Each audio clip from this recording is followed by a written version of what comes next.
Wouhou! C'est l'été, ma gueule! C'est les vacances, poteau, la vie de ma mère. Bref, c'est parti pour une nouvelle vidéo. Donc, on va parler de cette période estivale. Parce que là, on rentre dans une période un peu bizarre dans le monde de la bourse. Bref, on va commencer par le calendrier. Ce qu'il faut savoir, c'est qu'un trader, il doit traîner avec un calendrier H24 sur lui. Tu vois pas? Pourquoi? Parce que tu dois savoir qu'est-ce qui va se passer tel jour, à telle heure, il y aura telle annonce, il y aura tel résultat trimestriel, tel résultat semestriel, bref, afin de ne pas être pris au dépourvu et d'être toujours prêt, tout simplement. Et dans la bourse, c'est un peu comme l'école. Il y a des périodes où c'est beaucoup plus rythmé que d'autres. Exemple, la semaine de Noël, la semaine du jour de l'an, la semaine d'Halloween, juillet, août. Dans la bourse, c'est une période creuse. C'est une période où il n'y a personne au bureau. Vous voyez ce que je veux dire? Les zinzins, les traders professionnels, ceux qui font bouger les marchés, ne sont pas là. Ils sont en vacances, poteau. Ce qui fait que l'été, c'est un peu un plan bourbier. Tu vois pas? L'été, c'est un peu un plan bourbier. C'est une période un peu bizarre. C'est une période où il n'y a pas beaucoup de volatilité. Il n'y a pas beaucoup de mouvements. Donc, on va s'ennuyer. Mais parfois, il y a des petites bougies Kinder Surprise. C'est des bougies de 50, 100 pips d'un coup en 2 minutes qui peuvent invalider ou valider ton analyse. Pour résumer un peu ce que je viens de dire, c'est une période bizarre. Mais c'est une année un peu spéciale. 2020, coronavirus. Et depuis le coronavirus, tout simplement, ça a déclenché un krach boursier, un krach pétrolier.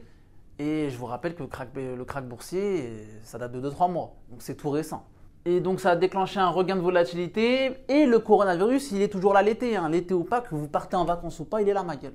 Donc ça pourra impacter les marchés financiers. Vu que c'est un plan bourbier, il faut prendre des précautions. Voilà, parce que le trading, on joue entre guillemets avec notre argent.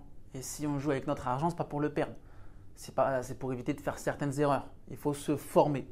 Et donc là, je vais énumérer 3 points afin de vous tenir au courant, tout simplement. Bref, premier point, ne pas trader l'été. Mais moi, la vie de ma grand-mère, que juillet et août, la tête de ma mère, je suis là, poteau. Il n'y a pas de vacances, vous allez voir. Juillet, boursicoton 2.5, on va bombarder ma gueule, il n'y a pas de vacances.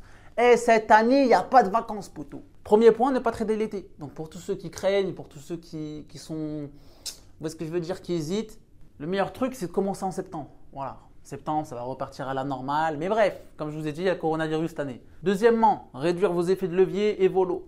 C'est-à-dire que moi, par exemple, sur les indices, j'utilise des lots de 3 ou de 4. C'est-à-dire que sur les indices, ça fait 3 euros le point et 4 euros le point. Là, je vais les baisser afin que ma psychologie soit beaucoup moins touchée. Vu que c'est une période un peu bizarre, je me prépare. Comme ça, je vais être plus patient et je vais aussi éviter d'être gourmand. Tout ce qu'il faut retenir, c'est que l'été, c'est un plan bourbier. Plan bourbier, il faut prendre des précautions, tout simplement, afin de ne pas perdre notre argent. Et avant de savoir gagner, il faut déjà ne pas perdre de l'argent, tout simplement. Donc voilà la famille, cette petite vidéo pour vous tenir au courant de ce qui va se passer ce mois-ci, de cette période estivale. Et bref, l'été, dans le courant du mois de juillet, boursier 2.5 et la vie de ma grand-mère, ça va pas être des lol.